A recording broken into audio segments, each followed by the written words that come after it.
nipa bia hu se woni obi wa asemo woni obi ni asemo enso hwe beto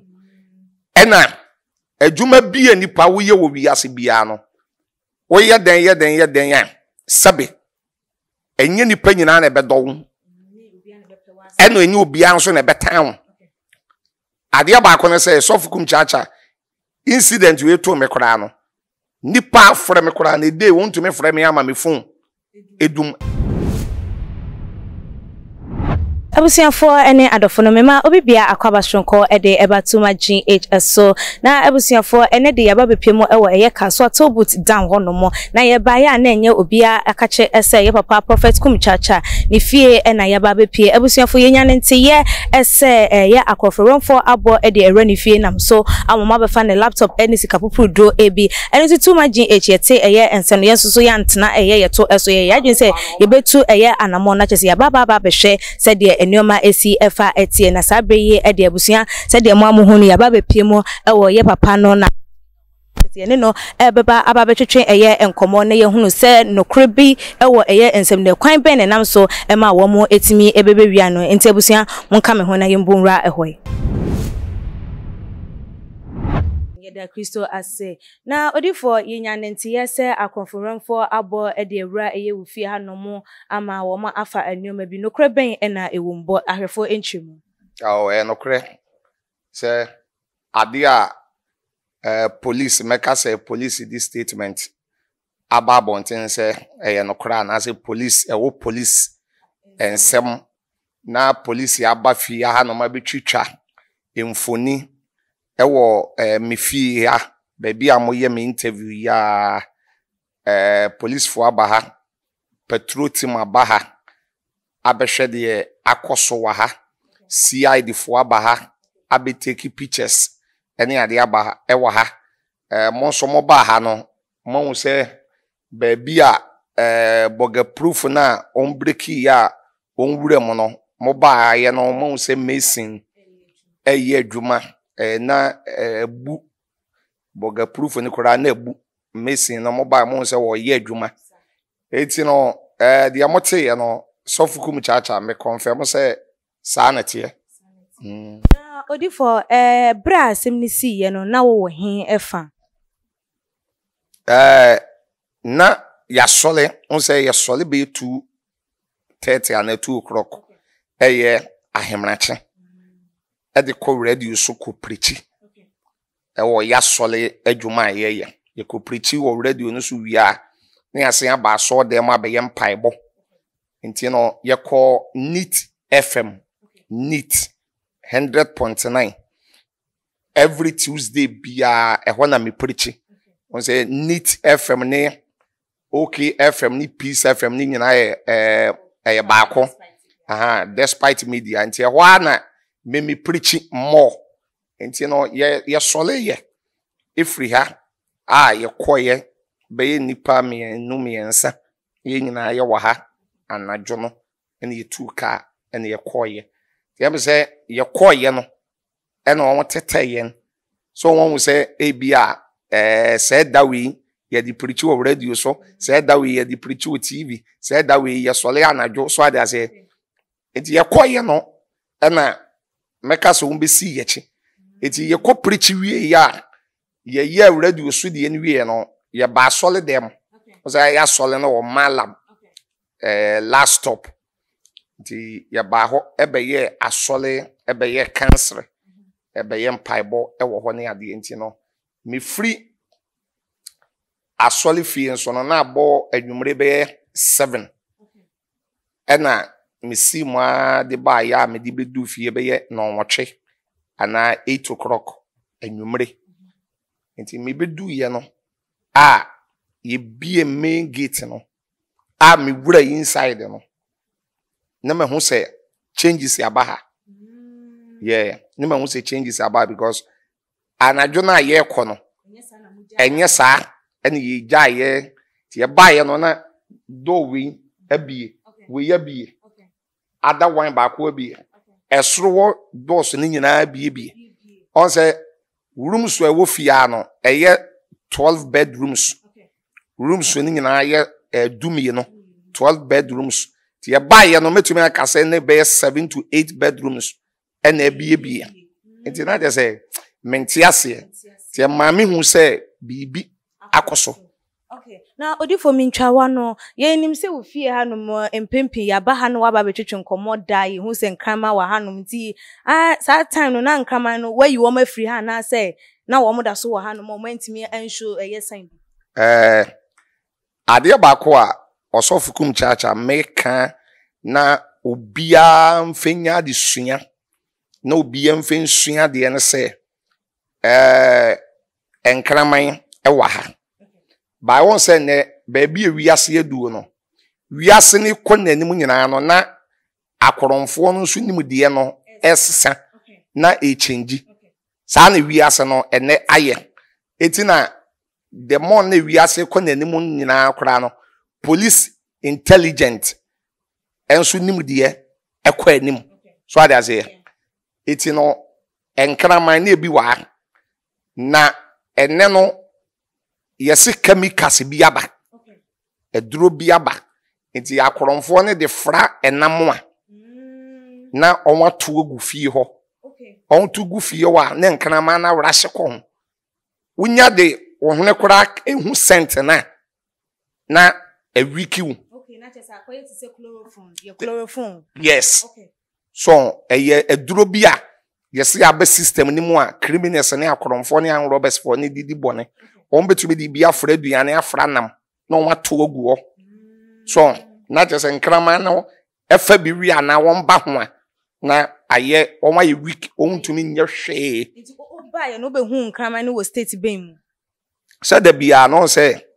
ya na me ba ha na me bie me gate na nkrama ni hu me a on tale me ho saa na ofro na o sebe o ba mu na woni wudi agoro so ati ase ba mi wura inside no na me hu say onwa change action ade bi onwo ye no I so onwa ye mre onwa change complete so ati ase eti no eno ekura nso ma mi hu say bibi akoso eti tama mi fa ne say ya mi hwe say wurum so na bi no na me fa dan ne china me call rounds ena mi hu say boga proof na Mason in a yen on two at the wura inside at the back. So it is said the American say if we are no Adia Bian so toa Sofukum chacha me 2 way no the atomeno sabe some menyamu nimudie any addition de so ade say obian so a o hwe me a wo tie me no ya na yese ye twa kwan na nka wodan a was a contractor you good ade thank you ade bi ato obi a wo a woti ba bi no ya na wadwen no ne okasa ye bebre esese ko ye sei esese ko ye sei esese ko ye sei by we as bi ansi wa kwan mu a hu nimde se bibi antowa unsua de ena bibi antowa won hye wa kwan ye sabe America kore da wo no aye 52 state ya America fo kuta security ya no den wo wi ase pa no edu ba bi no Osama bin Laden etumi bowura America etumi ekokan dan kese yegu fom many thousands of peoples anywhere so that say sabe Osama bin Laden yes ade no ti America for no e ma America for ani e da ho e ma won sisi niam bebre kwan e ma won ye niam bebre nti no de sofukum church America no say de atome no ene de mahu no amani da ho aba amani niam bi won so a echi ayempa me betre no ama eniam bi won no ma na enkoyi a me be ma akoyie sebe mpradu asa yese de o waka no no ohunsunso a osuro so ade ase ena bibia bebe bia no ede mawade sua ede mawunimde ede mawunyansa etimi nua ba de wo ho no no na odifo mo obaye no den na wo hu se afri eye wo fie ha me baye no de na me hu se afri me fie ha no ye laptop eye mono na ka me de koche me third born o se me third born university nti me yese me kɔ ne hɔ next week daka me de akɔma no nti laptop na 10,000 ɛyɛ 100 million 10,000 ni mi no ɛna on fire na on sɛ me soro wɔ no ɛsoro no TV station wɔ hɔ TV station mo ɛyɛ kum one TV ɛyɛ TV ankasa pa ɛyɛ TV but on sɛ ya nya problem kakra nti ɛwɔ off na me danya me yɛse sɛ ɔwan tase sɛ nneɛma na nkɔ because nneɛma no deɛ sɛ onim sɛ ne boarding ɛyɛ billions so ade as ɛyɛ billions ɛna ɛm sɛ tama ɔntumi nya access ne tumi ewura mu no sɛ me kyerɛ wo sɛ yɛn yɛ frifie bi yɛ 2 and 2:30 edi tama onya access ne wura mu a wɔn bɛyɛ de wɔn bɛyɛ no hwɛ ana onwie no na ade yɛ kye so ade as enti ewie mu tete enti no sɛbe sɛ tam no on yɔ wadwen sɛ on kɔ edi mfidie na kyerɛ sɛ bia na ade akye wɔn ama information etumi yɛ pie ɛne ade enti no sofukum chacha me de awurade ase sɛ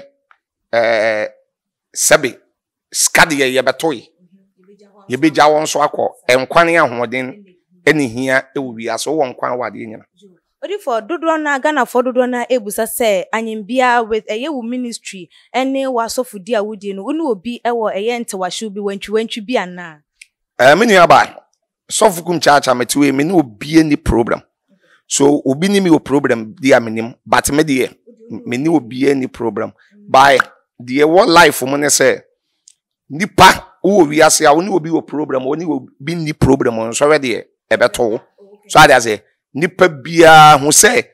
woni obi wa asɛm woni obi ni asɛm enso hwɛ beto ɛna adwuma bia nipa wo ye wo wiase bia no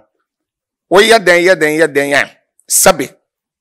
enye nipa nyina na ɛbɛdɔ wo ɛno enye obi anso na ɛbɛtan wo ade ba ko ne sɛ sofukum chacha incident we to me kora no nipa frɛ me kora na dey won to me frɛ me ama me phone edum ɛna me phone dum ye so atiase enese kura no efra no pane bana me phone call off ya frɛ me asofo nyame hyira wo sofo hyɛden ya mautiri nkwa sofo so atiase nipa Luke 6:26 say nipa nyina bomudimpa wiase a ɛyɛ curse nya nipa nyina na bebomudimpa Matthew 5:11-12 say hyira no so yɛ mo na what time na me Yesu me dinti wo kensem bone etomo so eti nipa bia sebe wo oman mu wo kurom na asem bebe wiase a wo de wa no betoma wo beka bi no obi bedo obi betan sebe mo modwuma mo ye sebe me ye sure se wo kora ye teretew ana ye nteretew wo boss kora terete ya wo fa mu doso so ade ase sabe enso o boss on kasa onye interview by juma ne dia o be ba kofo obi story na waka ono the office wo ye na juma na nipa ne bu ofu o se ensese ka o kan sa ono so di ohun ye e na wo kan eti adwuma bi e wo wiase bia wo pewu mpew wo ye den a e negative and positive wo be kasa nipa bia ni beje bebre wo be kasa obi nso owa ni mistake no do ho asem ahye ni mo but me ne obi any problem na odifo so we yes of panyin na efi a wotimo adenti na unni eye security guard and asa wo mo mbe rain wo apart from nkraman no me da se on sa de ba ko a ewo mu ne se aha particular no so fukum chacha nyame adom on se me fie doso nyame hira ma na broso me fie edoso me obeye se efie beye e4 and 9 nti adechie bia no hu ba bia meda so ati ase 2-3 days bia no hu ba bia meda me na no I say president so ati ase ye hu ba bia president da aha iti aha ami we no me woda bi wo wa me de be ba be sha no mabom paye me woda bi wo no mo a e bia na de asame na bia me de achia me wo be ye 2 hours me wie ya wo be se me da ha but na me na ha na me ko na de wo mu ne say me da ha me na ha na for security reason tin me wo ba bi bebre me da na say ochemai ana security asema okay no na me wo me no wa ha me wo company wine no on say company security na on dress bo tie she me wo me no na me wo me no wa ha by the woman say eto da bi na ukọ ba bi na wo ba na pese wo ba ha be bom pa ye be ya de bi a wo bedu gate na no no ho she inside ya ba be gina gate na no pe no wada na on wada no bi aya fa so wo be wen dan na atimi da sa ma ne ye so wonim Ghana for suban so ada say wonim Ghana for suban ono a o be wen no wada bosome so a ukotu ya ma company ebi okra atifuru wakantum so ada say ebi o wey through for bank no why process na bosome bi atiko company no na bosome bi ya no ebi a every month bi a ubetu ya be 2000 ebi o ana 3000 every month ubetu ya be 3000 30 million ana 2000 it me trans hu se no said the on ba won tere won ho nya adwuma ni no me report ama company na me report ma company no e na company no yes okay on be pe on we ye good ama me meant we ya ending na on wa ye good wa on ba on na no wa pe bi ama me nti eye atwen mo kan say otwen mu atwen yem enti e na won ma ye e na apart from no so no on say the American no men kraman no wa ha so ati say but ni nyina no on say bibi a won de to form a won de frɛ enam ne ade men kraman no yen so ye hu ho akwan ni nyina ne bibi sia na wanya won intelligent wanya nim de bi de afa won ne won nim se nkraman adwuma nim ne ade no so won akere wo niam bi next time ne kora no sebe kraman no bibi da form a onfa ana sebe wo fampo a enye no hwe on say bibi a yesua de yekoye nim it will be sa sofukum chacha de wo ho no jo odifo we de ye de enkomo no eba eye na wie ya enesa na wo futu bi e de ma obi a wo ma wo mo hwe ne asofo a call how you mo frɛ wo no wo na se bi afama wo mo na yemfansi futu a medemo bia o hwe sofukum chacha ne se de o bom paye mame ene de ugusu a wo bom paye mame ene de wo dome awurade nhyiraw nyame mo wa hoden ne nkwatenten empo de wo time no time me ya wo dofo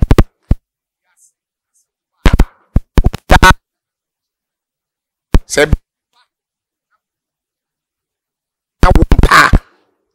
nya wotanfo onso nya metanfo eya adwenkyele etina eya adwenkyele ntino memeti me fie sisi eya too much for my ba mo ye me interview wo ebia too much for nyam e ma wo nye we interview ba de wo nso won de benyaw eya wo comment wo de beba eno nso eye the same adwenkyele etese nipa hwen enan obi ane ne size etino asofo ne de nyame hyira won mea me nua asofo kese ba ko a ye frɛ no Jesus abrante sama boni din o platform yesu sa Jesus abrante asemu ba ye ayesi ye emwa bebre paibo bebre niama bebre no waye Jesus abrante nyankopon hyira no mesrɛ nkwatenten ni nyame ahoden e de ma mea me nua afri yie amoako wayim se sofukum chacha bibi to me enurane ne nansa ne nne wo nyame no kuta me mu Jesus abrante afri yie amoako wayim mesrɛ nkwatenten e de ma de ato me no waso me mu ama odona broso we ne yefrɛ no nuado ewiase bibi to wa e na de hu wadofo ena bibi hu odi hu watanfo sofo Isaac Owusu Bempa anope woni me akasa in fact nyame hira ne papa sofo Isaac Owusu Bempa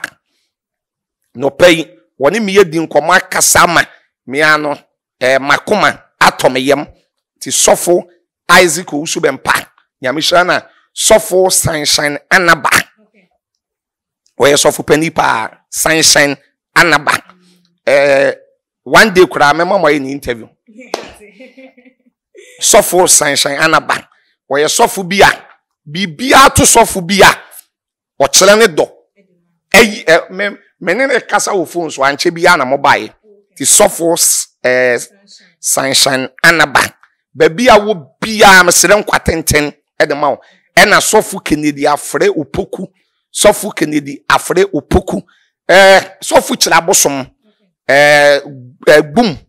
boom sofo kira bosom Reverend Doctor Buadi Nyameche Reverend Doctor Buadi Nyameche won nyina kire wodo bia sofo kum chacha ebro madwen ebro menti ase so sofo Reverend Doctor Buadi Nyameche ena sofo Kennedy Afre Poku sofo Kennedy Afre Poku titi brem Kennedy ba ko pe wono so wa kire ni do too much wa kire ni do sofo Kennedy chese ena osofo ai obi diaba osofo obi diaba nyame hira osofo obi diaba odo a wayi a kire me na no den sofo obi diaba baby a obi nyame hira na sofo nketia medi mienu petwa to sofo enketia nyame hira osofo nketia in fact me papa baako mame chia no na men kase